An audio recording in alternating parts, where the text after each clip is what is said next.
Someone presently I consider to be a mentor, because out of everyone I've ever submitted work to, Dr. Boyce Watkins was really the first one with any platform of substance to read my work. He loved my work and he brought me on, so much so that, I mean, we're so down that I've already told him that I disagree with his video and I'm going to respond to his video and he's going to share it on his channel. Let me play this clip. So before I even started, let me give a shout out to Your Black World, the Your Black World Network. I know some of you guys are going to be watching this, and thank you, Dr. Boyce Watkins, for being willing to share my work, even though I'm getting ready to disagree with you pretty vehemently. So here's Dr. Watkins in the last 2 minutes of his piece. You want to know who I support in this election? I don't give a damn. I don't care. It really doesn't matter. It really doesn't matter. Because here's the thing. It's like this. It's like when we used to do, when I was getting my doctorate in finance, and we talked about what makes a stock price move. And there's two factors. There's what they call a systematic factor and the idiosyncratic factor. Idiosyncratic is what's specific to that company. What specific thing happened to that company that caused the price to go up or down? The systematic is what's going on in the whole economy. So if the whole economy goes down, then your stock price has a good chance of going down too, right? But the idiosyncratic is what happens with your company. How much money did you make? How good is your company being run? How organized is your establishment? How hard are you working in order to improve your business? And let me tell you like this. The idiosyncratic, the individual factor is always stronger than the broader systematic factor. And let me bring that analogy full circle so you know what I'm talking about here. Black people, we're like that company.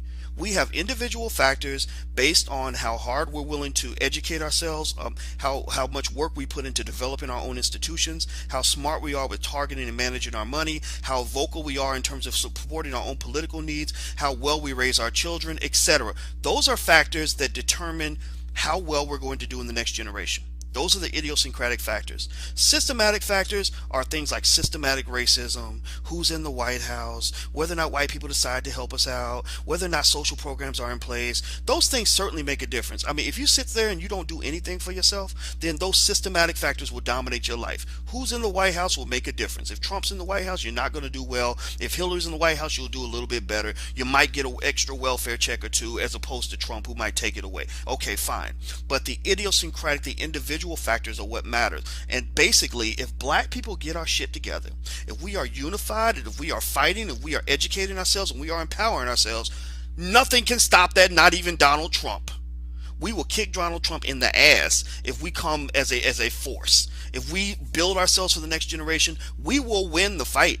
If Hillary's in office and we don't have our stuff together, we're going to continue to sink down. You saw in the last 8 years we had a black president. A black president. Our lives have not gotten better. And the reason they have not gotten better is because we still sitting around waiting for Jesus. We still sitting around waiting for the superhero. Stop waiting for Superman. Be your own Superman. That's it. So no disrespect to Killer Mike and Ta-Nehisi Coates. I wish them the very best, but I warn them against this excessive alignment with these white liberal organizations and becoming these political operatives. I know it's beneficial financially, it's beneficial in terms of the size of your platform, but it's not beneficial in your quest to be a free black man. We need more free black men, more free black women. Free black men and free black women are going to save the black community, not paternalistic white liberals, because they hate your ass too. That's it. I'm Dr. Boyce Watkins from Your Black World and the Black Business School. Please take care. God bless. Talk to you soon. Dr. Boyce Watkins has some great analysis there, but there's obviously some things that I disagree with on very strongly, and I played it in the last 2 minutes because I wanted you to hear his argument instead of me describing his argument to you. His argument really crosses over three very important components, which is racism, class, and economics. And as much as the message of what Dr. Watkins is saying resonates, it does. It resonates with someone like me because I'm doing all those things. I'm working hard on all those things. I'm building my, I'm taking personal responsibility. I'm doing all those things. But the reality of it is there's more to it. And what bothers me about the conversation a lot of times is that it always ends up in this place where people become apathetic, intelligent, yet apathetic in terms of their political participation. not realizing the implications of the people who are in power, the choices and the decisions that people in power make. It absolutely matters. It absolutely matters who the president of the United States is.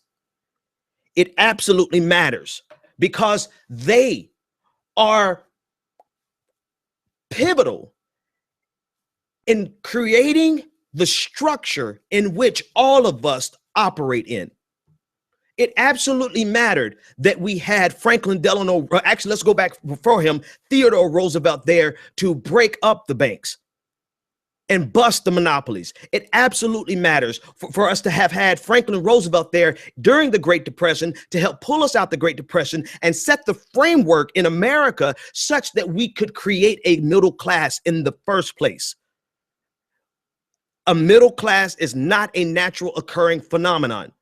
And so without a president to create the agenda for us to create and sustain a middle class, we would never have had one. And it absolutely made a difference in 1980 when Ronald Reagan won versus Jimmy Carter winning a second election, because Ronald Reagan took and changed the fundamental structure of our system such that over the last 35 years, the economic gains from our labor has been redistributed to the top instead of coming to people who are giving their labor.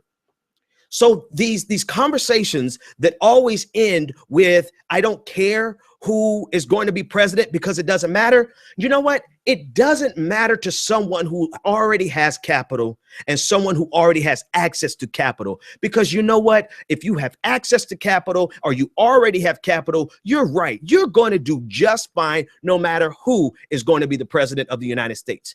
Matter of fact, really, realistically, all I need, let me adjust these volumes before I start busting something here. All I personally need is just a few more options in my portfolio and maybe just not work so many hours. If I could get that, then, you know, my career is diversified enough such that I will be fine, whether it's Donald Trump or whether it's Hillary Clinton. But that's not because of that's just how it is in America, that anybody can wake up one morning and just do fine in America. That's not the true story of America. The reality of America is there is a structure in which we all participate, in which we all operate, that absolutely has a contributing, a contributing force in where we end up. A contributing factor. I don't even want to say factor. That's why I'm stumbling. I don't want to say factor because it's more than a factor in where we end. It is a force that directs where we end. Case in point, right now today, if you are born in poverty, you are much more likely to stay in poverty. That's not because of your idiosyncratic contributions or your idiosyncratic behaviors. That's not because of systematic racism anymore. That's because of the structure of our economic system. If you are born in poverty, you are 70% likely, according to Pew Research, to remain in poverty. And only 26% of people born in poverty stand a chance of getting out of poverty and into the middle class. And out of all of that, 4%, only 4% of people born in poverty are gifted enough to rise from poverty into the wealthy class. That's not based on how hard you work. That's not based on whether or not you are black or white. That's based on the structure of our economic system, which is fundamentally shaped by who is the president of the United States and their agenda. So that when I hear people say it doesn't matter, the first thing I say is you really don't understand. Love you, boys. And you know a whole lot of stuff. I respect you. I'm sharing this on your platform. But you're missing a fundamental component of the analysis. Yes, there's individual effort, the idiosyncratic portion that you're talking about. Yes, there are systemic factors in terms of systemic racism and tax policy and everything else. Those are systemic factors, but there's also a structural factor that we must be aware of, and that's the manner in which we play capitalism in the United States of America. The other thing that's in this conversation that Dr. Watkins gives, which is so important to the talk about reparations, that's very important in terms of what Hillary Clinton is trying to do to Bernie Sanders, is race. Race. I, for one, am so tired of having to talk about race, not just because I'm tired of talking about it, I'm tired of having to live it, but because it becomes a stumbling block. People, sometimes we see race too much and we can't see the forest for the trees. To prove my point, and before everyone starts, giving me a downvote, actually don't give a damn, give me a downvote. To prove my point, answer me this question. Why do you think racism, scratch that, why do you think slavery existed in the first place? I'll give you a second to think about that. Why do you think racism and slavery, rather, existed in the first place? Slavery did not exist because they didn't like black people. Slavery did not exist because America and the trade, the slave trade had something against Africa. It did not exist because they had a grudge against people of color. It did not exist because they were disappointed because they didn't have the same melanin in their skin and they were jealous of our strength and of our achievements in Africa. Slavery existed for one purpose and one purpose only, and that purpose was the extraction of cheap labor. Cheap and free labor. Our structure, our system has always, the system in which we operate, the manner in which we play capitalism in America has always been about capital versus labor. Slavery was about capital versus labor.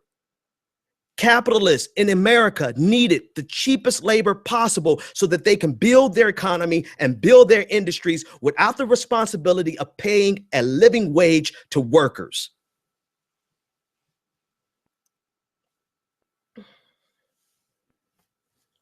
And I apologize to people listening on Spreaker. I see the error that you guys see. So just bear with me. I'll replace the audio after the show. Slavery existed for the purposes of getting cheap labor and nothing more. Racism was nothing more, is nothing more than a tool of white supremacy for the purposes of extracting wealth. How else do you keep poor white people from paying attention to the reality that the problems in their life, their woe is me status, their lot in life is not because of Mexicans, it's not because of black people, it's because of our economic structure and the fundamental way in which we play capitalism. The fact that your landlord has a vested interest in charging you the highest rent possible with giving you and delivering the lowest quality services that he can get away with by law. The fact that oil investors have a vested desire and interest in seeing the price of oil be $5 a gallon for you so that they can make record profits, while you have a vested interest in seeing it be 99 cents a gallon so that you can make your check stretch further.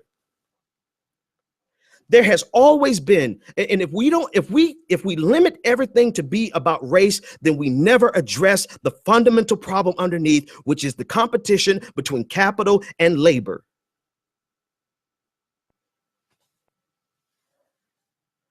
That's why I get tired of talking about race, because it is the red herring that has very tangible effects in the lives of black people, that does lead to the killing of black people by police officers because they view us through the lens of criminality. They see us as criminals first before they see us as human beings, but that was purposeful. They had to dehumanize black people in order to justify our enslavement.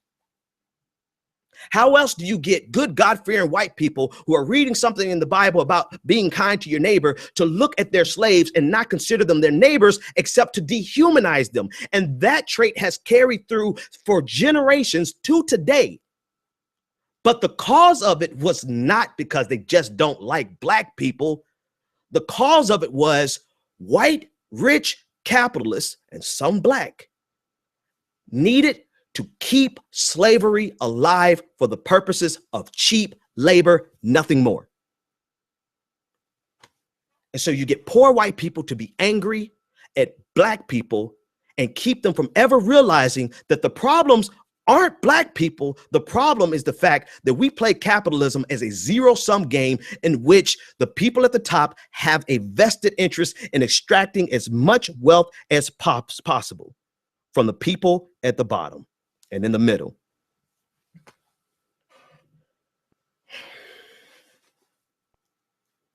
And so when I heard this analysis by Dr. Watkins, I agree with the premise that we have the idiosyncratic responsibilities as individuals, right? Our uniquenesses that contributed to us being able to escape poverty, but our structure limits our capability of ever getting escape velocity. I'm feeling that. Gravity. Our structure around us is like gravity. Capitalism is like gravity. At least the manner in which we play capitalism is like gravity. You are only going to jump so high before these economic forces brings your ass back down to reality. And yes, there are some exceptional people, that 4% that the Pew Research showed. There are some exceptional people who can be born in poverty and escape poverty and not just go beyond the middle class, but go into be the top 1%, 4%. But that does not make up America, the average American. The average American is born in poverty and will die in poverty, or born in the middle class, get just enough loans to get to school, buy a home, and die broke in the middle class. While there's a very small percentage who are born in wealth and will never leave wealth because wealth begets wealth. Capital begets capital. If you got money, you can make money. If you have money, you can risk money. If you have money, you don't have to worry about making the rent. You can worry about creating a business. And so when we leave it to be a conversation about race only and be afraid of these white liberals, it fundamentally misses the mark, and we miss out on the fact that there are some poor, and not even just poor, there's some middle class, and even hell, there's some wealthy white liberals who understand the same argument that this is about capital versus labor. And how are we going to treat labor in this globalized economy? And the truth of the matter is, yes, we have done, African Americans have done just as bad underneath Barack Obama as they would probably underneath Mitt Romney. But it's not because of Barack Obama. This is why I also get upset with this same crowd. You guys want to blame everything and say Barack Obama was just, he's a black president and he didn't do anything for black people. Can we please stop with these intentionally obtuse observations and think for a minute that it has nothing to do with the man in the office? It has everything to do with the office of the presidency and the role it plays. The role it has been crafted to serve, which is a servant, a facilitator of the neoliberal economic paradigm that we currently exist under. It has been crafted and molded. The office of the presidency has been crafted and molded to be a servant to the military industrial complex, which is why no matter who's in office, we're going to find a war to get into. And I would argue that the military industrial complex is nothing more than an extension of our capitalistic system. And so while everyone is scrambling and saying we did just as bad underneath President Obama, do you understand why? It's because of the structure of our system. And I don't see one candidate talking about changing the fundamental structure of our system other than Bernie Sanders. I have not drank the Kool-Aid for Bernie Sanders. I don't care if it's Bernie Sanders or goddamn Colonel Sanders, Deion, I don't care who it is. As long as they are talking about changing the structure of our system so that it serves the majority of Americans, so that it serves the average American. I could care less if Bernie Sanders drops out today. My allegiance is not to Bernie Sanders. My allegiance is to doing something so that the average American has a fighting chance. So Bernie Sanders could drop out of the race today. I'm looking for the next progressive that's actually going to address the fundamental way people who work for a wage are exposed to this new global economy. In other words, all of you brilliant people who think it doesn't matter who you vote for really has an impact on how exposed your ass is to the Chinese working class. In other words, a person in China is now in competition with your labor. A person in China who can live on 50 cents a day, I don't know, maybe $5 a day, is in competition for your labor. And what do you need? $100 a day to survive in certain cities, to break even?